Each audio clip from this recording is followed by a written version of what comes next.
What's up guys, Damian Keyes here, welcome back to the channel.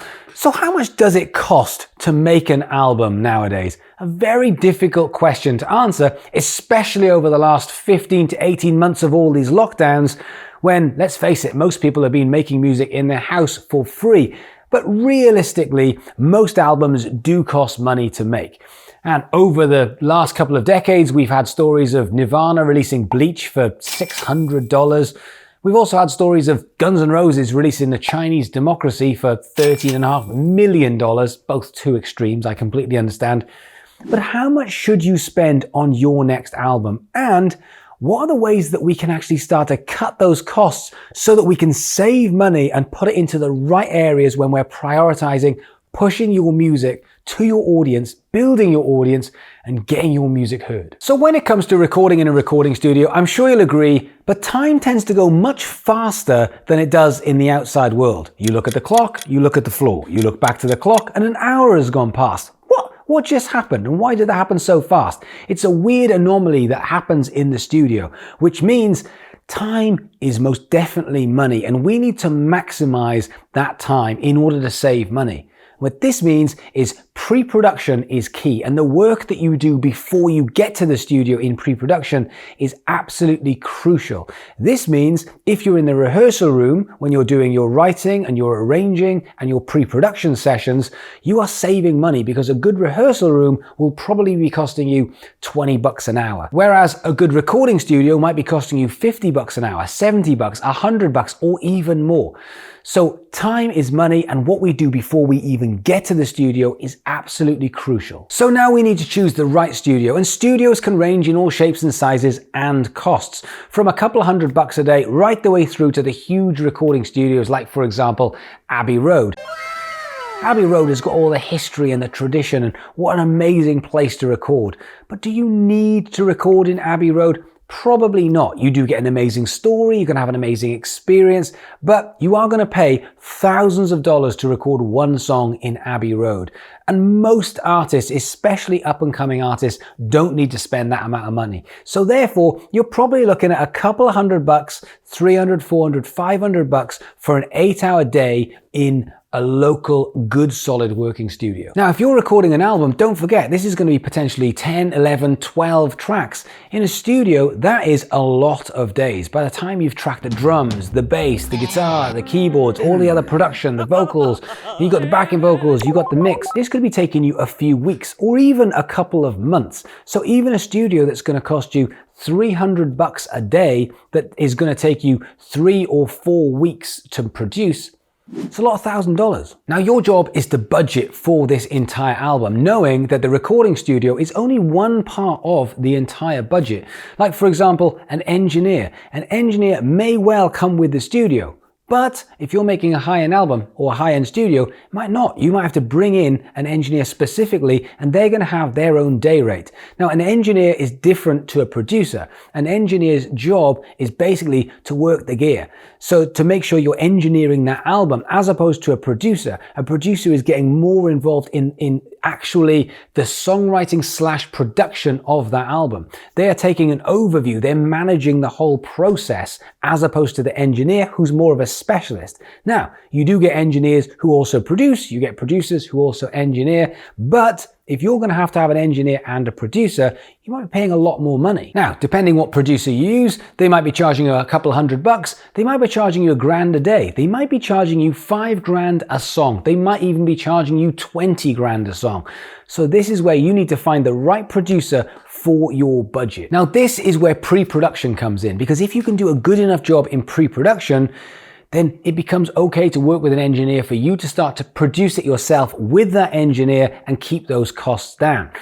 Leaving the producer of the 5 or 10 or 20 grand level for when you've got enough of an audience that you are going to make that return of investment back off that album. Then we have musicians. You might be a band, you might be doing everything yourself, or you might be an artist and you might be bringing in musicians. Now, Musicians start off playing for beers, playing for fun, and after a while, they start wanting to get paid. And a day rate for a musician could literally be pay for my bus fare right the way through to $1,000 a day. But imagine if you're bringing in 4, 5, 6, 7 musicians at $1,000 a day.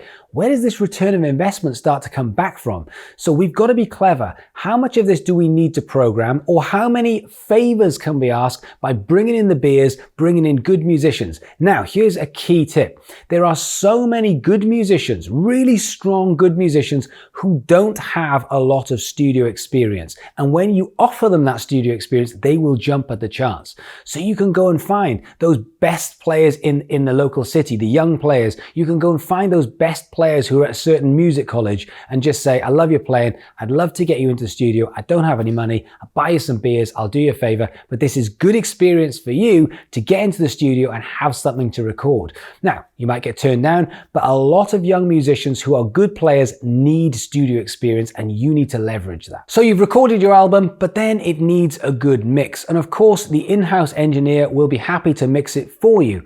But will you be happy for that? Well, if you have to farm it out, that could cost you another couple of $100 or even $1,000 to get a song or an album mixed. It takes a lot of work and you need a specialist. So my advice is either find someone young and hungry and up and coming who wants to get involved in mixes that's prepared to take that time for not a lot of money, or book in enough time. The last thing you need is to have that last hour of the day or last couple of hours a day and you've got an engineer just frantically trying to get you a decent mix.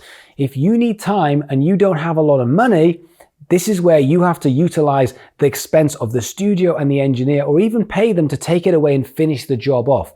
Mixing takes time. Time is money. Now you've done your mix, but then on top of your mix, there's your master. Your mix and your master are very different. And a mix engineer is also different to a master. And again, a studio will probably do the whole lot for you, but is it to the standard that you want? Now, when it comes to mastering, most people don't really understand what mastering is, and you have to be a kind of wizard to really understand it. But effectively, it's the shininess, it's the fairy dust that goes on it that really brings it to life. Now, a good mastering engineer, again, might cost a couple of $100. They might do it for 20, but they might also cost $1,000.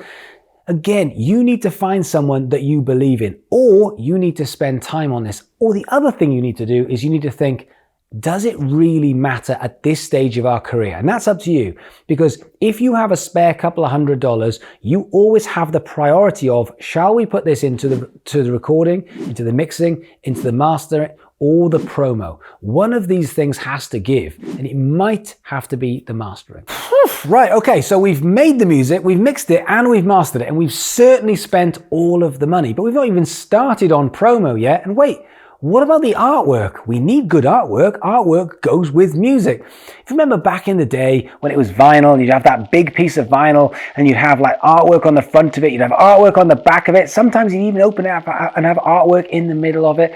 And then CDs came along and you had booklets which you could open up and you could actually flick through. And now artwork's slightly different because it's the size of a postage stamp and it gets attached to something on Spotify that you don't really see in detail, and maybe on other places like iTunes, etc. But you don't really notice it, but you still need it because it still goes on the banners. It still attaches itself, but it's nowhere near as important as it once was. So an example of this, if you're looking 20 years ago, 15, 20 years ago, a big artist could easily spend $100,000 on the album artwork. $100,000. Whereas nowadays, it could easily be a picture which is taken on an iPhone that goes onto Spotify. So your job is, if you are going to spend money on artwork, you need to make sure that this is good enough to go on your banners, on your socials. It's going to go on the artwork for the album itself. If you are going to do manufactured print on CDs or vinyl, then this is something that you could prioritize.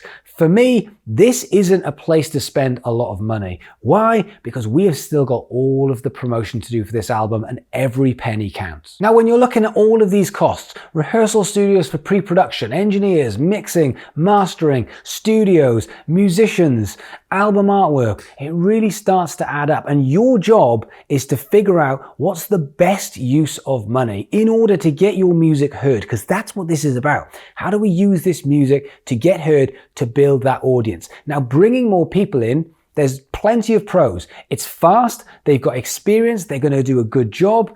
Therefore, you're probably going to end up with a slightly better product, maybe a hugely better product. But at what cost? If it's going to cost you 10 grand or 20 grand or 50 grand, will you get that return of investment? Are you going to get enough money back in from your expenditure? Or is just this a fun hobby, something that you just love to do and you just want that experience? And if so, there's nothing wrong with that. If you want to look back and say, hey, I recorded some tracks in my days, or I went to Abbey Road and I recorded here, or I recorded with that producer, what an amazing day. Absolutely, because you will learn and you will improve and you'll get better, and it's a great story for social media. But the golden rule is you have to budget the whole thing, because as soon as you finish the process, the hard work begins. Unfortunately, it's the uncool, the unfun bit. It's how do we actually get this in front of people? How do we promote this? How do we push it? How do we do the job that we were meant to do with this music? But if you do want to make an album, there are 3 golden rules. Number 1, you have to budget. You have to make sure that you're not going to run out of money when it comes to promotion, and you don't give this amazing music that you've spent so much time, effort, energy, and money on, you don't let it just run dry and nobody gets to hear it. That would be a disaster. In order to do that, you need to budget.